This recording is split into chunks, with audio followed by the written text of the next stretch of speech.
আচ্ছা, আমাদের কাছে আজকে একটা প্রবলেম আছে। সেটা হচ্ছে মানে একটা ইন্টিজার কে আছে, ঠিক আছে?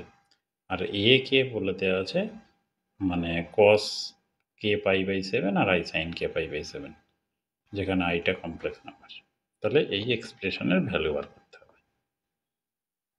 আচ্ছা, অঙ্কটা আমাদের দেখে মনে হচ্ছে ডি ময়েভার্স থিওরেম লাগানো যেতে পারে। আর কিছু কি মনে হচ্ছে? আচ্ছা, দেখি আগে। a of k cos of k π/7 plus I sin k π/7।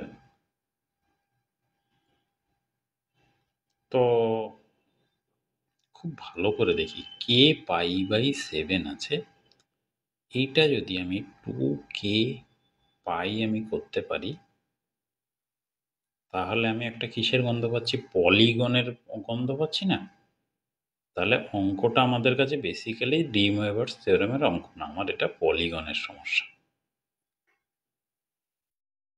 তাহলে এ কেটাকে আমি এইভাবে লিখতে পারি না, cos of 2k π/14 plus I sin 2k π/14। তাহলে আমি পলিগনের সাইডটা পেয়ে গেছি 14টা। তাহলে বেসিক্যালি এই যে এ কে, সেটা কি? সেটা হচ্ছে একটা পলিগনের 14টা ভার্টেক্স। এবারে এটা ধরে নিচ্ছি A1 A2, এখানে যেহেতু 14 হয়নি, ষড়ভুজ হয়েছে, A4, এইভাবে হতে থাকবে।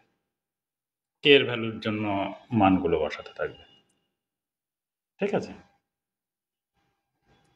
তাই যদি হয়, এবার আর একটা জিনিস আছে আমার, এ K plus 1 minus A of কে। দেখি, এ কে প্লাস 1, এইটা হচ্ছে 2, এইটা হচ্ছে 1। তাহলে A of 2 minus A of 1, এই যে ব্যাপারটা, এটা কত?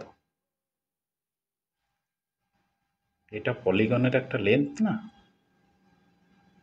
তাহলে A K plus 1 minus A of K, same same যে কোনো জায়গাতে। তাহলে পলিগনের লেন্থ আমি ধরে নিচ্ছি এ, তাহলে এটাই, তাই তো? আর নিচে আছে কি? A of 4k minus 1 minus A of 4k minus 2, এটাও তাই, এটাও পলিগনের লেন্থ। এবার আমার সামেশন করতে হবে। সামেশন কি করতে হবে? Summation of A of K equal to 1 থেকে 12, আর কি ছিল কোশ্চেনটা? Mod A K minus 1। আচ্ছা, mod of A K plus 1 minus A of K, আর নিচে হচ্ছে কি?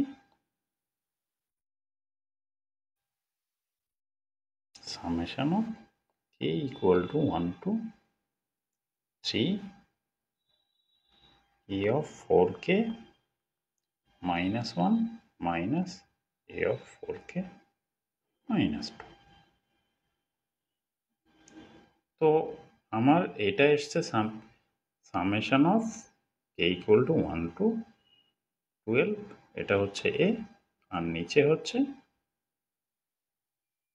কে ইকুয়াল টু 1 টু 3a। তার মানে বেসিক্যালি 12a/3a, তার মানে 4। তাহলে এই যে অঙ্কটার আনসার আসছে আমার 4। এবার আমরা যারা পলিগনের প্রপার্টিস জানি না, তারা ডি ময়েভার্স দিয়ে ক্যালকুলেশন করব, ট্রিগোনোমেট্রিক একটা ক্যালকুলেশন আসবে, একটু বাজে ক্যালকুলেশনটা আসবে। ঠিক আছে, আমি একটা লাইন দেখিয়ে দিই, তারপর আমরা নিজেরা চেষ্টা করব। A of K plus one minus A of K, তাহলে A of K plus one হচ্ছে I sine K plus one pi by 7 minus A plus cos K plus one by 7 I minus I sine K pi by 7 আর minus cos K pi by 7। এটা এবার কি করব, এই যে pi by 7টাকে আমি theta বসিয়ে দিই, তারপর দেখা যাবে পরে। তাহলে I sine K plus one theta minus sine K theta আর plus cos K plus one theta minus cos K theta. এটা তাহলে কি আসছে, এবার আমি sine C minus sine D, cos C minus cos D, এভাবে করে দুটো আমি নিউমেরিক্যাল একটা ভ্যালু নিয়ে চলে আসবো। তারপরে আমি কে এর সামেশনটা বসাবো। এই অঙ্কটা একটু লেন্দি হবে, কিন্তু অঙ্কটা আমরা করে ফেলতে পারবো। ঠিক আছে, আমরা যারা পলিগনের প্রপার্টি শিখেছি তারা একদম সহজে অঙ্কটা করে ফেলবো। ঠিক আছে, আমরা যে মানে ডি মোয়েভার্স থিওরাম পড়ি, আমরা যারা এমনি পড়ছি, এখন তো থিওরাম পড়ছি না, তো আমরা যারা ডি মোয়েভার্স থিওরাম যারা পড়ি, তাদের একটা জিনিস মাথায় রাখতে হবে যে ডি মোয়েভার্স থিওরামের জিওমেট্রিক অ্যাপ্লিকেশন শেখাটা খুব জরুরি যদি জয়েন্টে অঙ্ক করতে হয়। ঠিক আছে, ঠিক আছে তাহলে।